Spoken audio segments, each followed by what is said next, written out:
Day after day, we are surrounded by the presence of criminals. We are spectators to the deepest darkness in human actions and the bizarre reality that someone's suffering can be a form of pleasure. As dedicated investigators of the criminal world, we're on a mission to uncover the most shocking crimes and get inside the minds of those who commit them. I am Luke, and today I bring you another unreal true crime.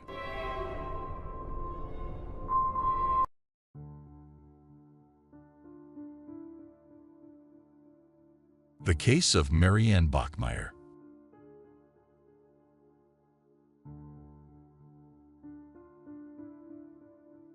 Marianne Bachmeier was born on June 3, 1950, in Sarstedt, West Germany. Her family ended up there following the public persecution and scrutiny her father faced for being a former official of the German National Socialist Party. During World War II, he was a member of the notorious SS. As a result, Marianne was raised in a very conservative home by deeply religious tutors. It's said that she never had a happy childhood due to a lack of close relationship with her parents. Her father was authoritarian, abusive, and an alcoholic, often spending more time at a bar near their home than with his family. Marianne's mother was also distant, rarely speaking or spending time with her daughter. The situation worsened due to her father's drinking, which increased his aggression towards the family. This ended with the parents' divorce and the father leaving the house. Marianne thought she could finally be free and happy, but soon her mother remarried another abusive man. Unfortunately, instead of Marianne and her mother uniting against the man, they both turned against Marianne, blaming her for the family's problems. This broke their relationship, and Marianne, seen as a troublesome teenager, was eventually kicked out of the house. During her adolescence, Marianne faced multiple assaults from different men, leading to the birth of her first child at just 16. She was forced to give the baby up for adoption due to lack of resources and because the baby's father abandoned her. 2 years later, Marianne got pregnant again by her then abusive boyfriend. Despite the circumstances, she wanted to keep the baby, but before the child's birth, she experienced another traumatic assault at a nightclub.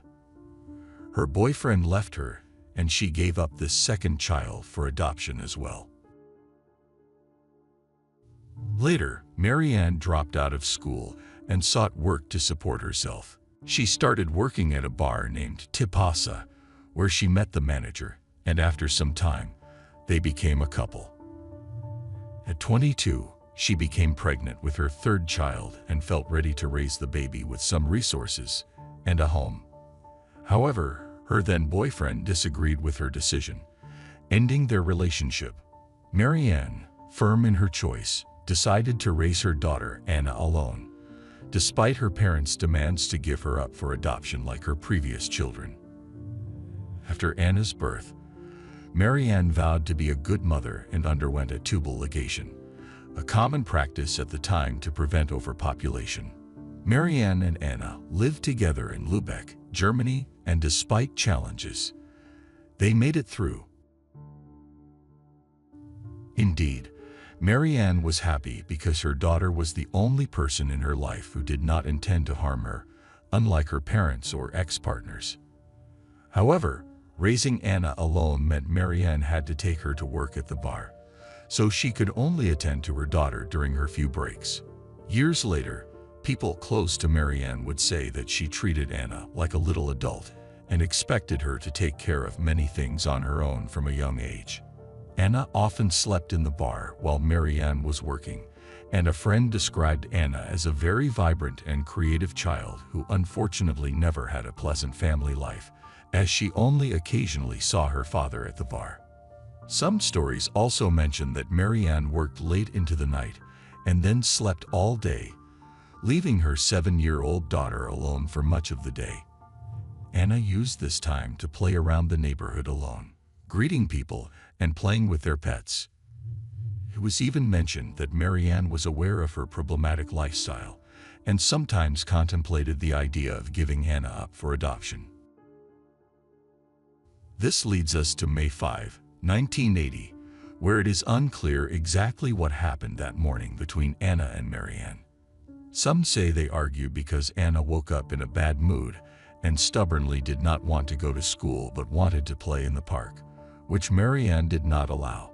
There's another version where Anna asked permission from her mother to skip school to play in the park with friends, and Marianne eventually let her go, not suspecting her daughter's real intentions to play elsewhere. Regardless, Anna was playing outside when the ensuing events turned into a tragedy in Marianne's life. When Marianne returned home later that day, she found it strange not to find her daughter anywhere but decided to wait a few more hours for her return. As time passed and Anna did not return, Marianne started searching the neighborhood. She asked Anna's friends and locals if they knew anything about her daughter, but nobody knew anything. It was as if she had vanished into thin air. So Marianne reported this anomaly to the police. The next day, a very upset and nervous woman arrived at the police. It seemed that this man, Klaus Grabowski, 35 years old, was overcome with guilt after the act and couldn't find peace. He ended up confessing in detail what happened to his girlfriend. This caused a great argument, after which he left, confused, to go to a bar for a beer. His girlfriend took this opportunity to go to the police station to report him. The truth was that Anna had been abducted by Klaus, who owned a butcher shop near Marianne's house. Anna had gone there intending to play because the man had promised her that she could play with his cats whenever she wanted to visit. Innocently, Anna went and rang the doorbell. Klaus received her and kept her in his house for several hours, assaulting her multiple times until finally, to prevent the child from confessing the facts, he ended her life by suffocation with a pair of his girlfriend's stockings. Klaus Grabowski had a history of criminal activities and had previously been convicted for the assault of 2 young girls. He was known to have a troubled past. In 1973, he attacked a 6-year-old girl and was charged with attempted murder. 2 years later, he faced charges for these crimes, leading to a psychological evaluation. The results indicated he had an abnormal sexual instinct and significantly limited capacity to control it. Consequently, he was sent to a psychological treatment center instead of prison. A few years later, Klaus was offered the option of undergoing a controversial chemical castration procedure in exchange for early release, which he readily accepted. This procedure involved administering drugs to reduce libido and testosterone levels, reducing the likelihood of reoffending. Klaus preferred this option over returning to a mental health facility. It was a common practice for offenders of such crimes, often resulting in reduced sentences under the assumption that they no longer posed a societal threat.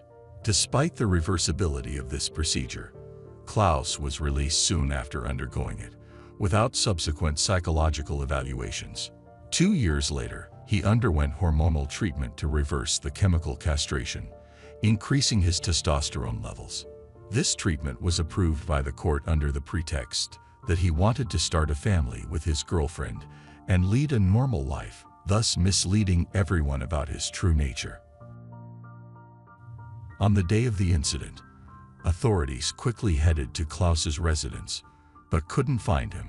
He had taken Anna's body and left a note for his girlfriend, asking her to meet him at a bar that night to discuss the situation.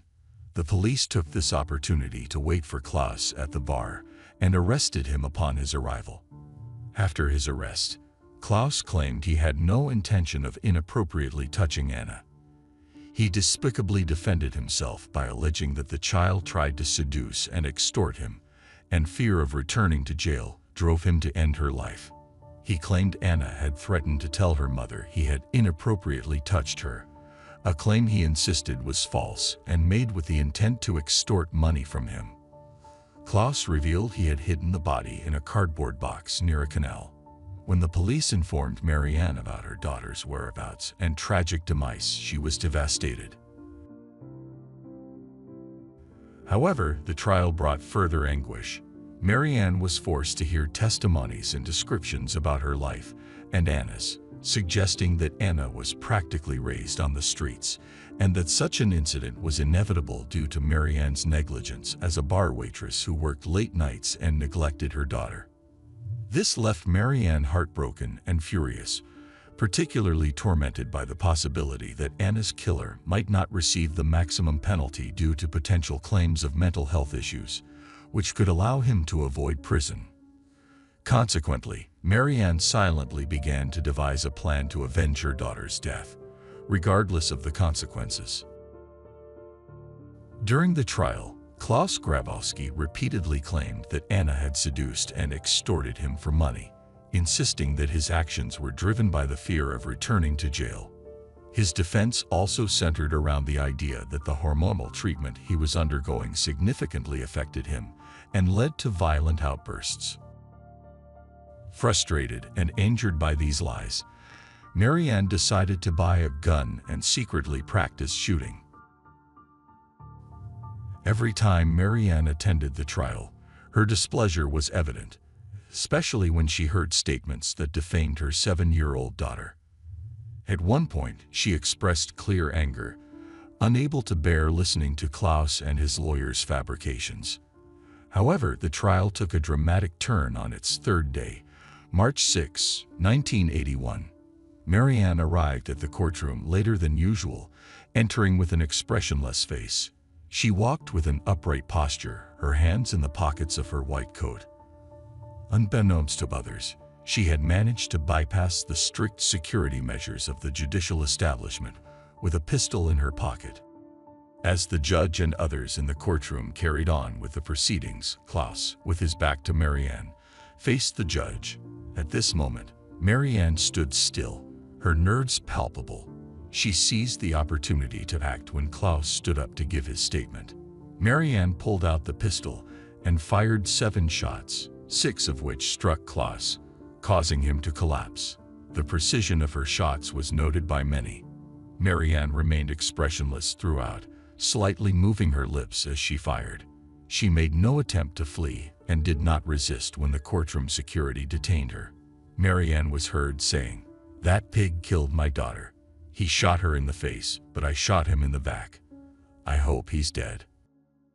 Her wish was confirmed when an officer checked Klaus and declared him dead.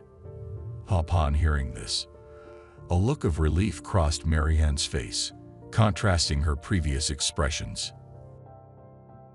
However, Marianne now faced her own trial, which would not be easy to escape. Those who witnessed the incident noted that Marianne seemed to be in a trance, struggling to comprehend her actions. The forensic psychiatrist examined her, asking her to write something to analyze her handwriting and mental state. Marianne wrote, "I did it for Anna," surrounding the sentence with 7 hearts, possibly representing each year of Anna's life. The next day, German newspapers displayed Marianne's photo, dubbing her the avenging mother. The case became the most well-known instance of vigilante justice in West Germany, garnering extensive media coverage. Television crews from across Europe rushed to report on the case, highlighting its extraordinary and tragic nature. Marianne was quickly brought to trial for murder. During her trial, she testified that she was not fully aware of her actions, claiming she was in a trance and even had a dream where she saw Anna walking through the courtrooms. She also mentioned her mental health had deteriorated significantly following the events. Marianne then told a lie that likely worsened her standing with the judge. She claimed she had bought the gun to end her own life, but no one believed she hadn't premeditated her actions and practiced with the weapon before using it in court. Many people in Germany and around the world supported Marianne for taking matters into her own hands, as they felt the system had failed by previously freeing Klaus and authorizing his hormonal treatment without proper evaluation. They saw it as fair to set her free. However, there were also those who viewed Marianne as a criminal who had taken justice into her own hands in the worst possible way, labeling her a murderer. Others judged her for being an irresponsible mother who had given up her other 2 children for adoption and committed a cold-blooded crime that could have harmed others in the process. With all this controversy and mixed feelings, Marianne was charged with murder in a judicial process for the death of Klaus Grabowski on November 2, 1982. The prosecution later withdrew the charge, and after 28 days of negotiations, the jury reached a verdict. In March 1983, Marianne was convicted of involuntary manslaughter and illegal possession of a firearm, sentenced to 6 years in prison. 3 years later, the authorities reconsidered, believing she didn't deserve any sentence. Soon after, Marianne sold her life story for about 250,000 German marks in an exclusive to a news magazine, stating she did it to pay off the debts caused by the judicial process. Following the fall of the Berlin Wall, she returned to a now unified Germany after being diagnosed with pancreatic cancer. During this time, Marianne was interviewed by various media outlets, often placed in tense situations with questions comparing her to Klaus, as both were murderers. Despite this, she maintained her composure, stating she did what she did to ensure Klaus faced justice for his actions against the 7-year-old girl, even as he continued to spread lies about her in his final moments. Knowing her illness was terminal, Marianne asked a reporter to accompany her with a movie camera until her last moments. Marianne passed away at the age of 46 on September 17, 1996, from pancreatic cancer. She was buried next to her daughter Anna's grave in the Lübeck cemetery. And that's the end of today's case. As always, I appreciate your support for my work. If you subscribe, like, and share this video, it will help me continue creating content. This was another episode of Unreal True Crime. See you soon.